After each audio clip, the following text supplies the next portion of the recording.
A palabra labrego labrega. A súa definición é persoa que traballa do campo e vive diso.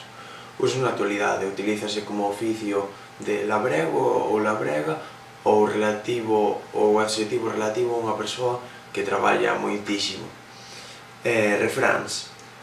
O labrego quere o sol na porta e a chuvia na horta. O sol dá na cara en abril, deixa labrego de dormir.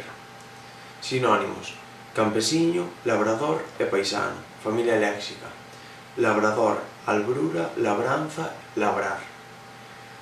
Palabras noutros idiomas: en español agricultor, en catalán agricultor, en portugués agricultor, en éuscaro baserritarrak, en inglés farmer, en francés agriculteur e en alemán bauer.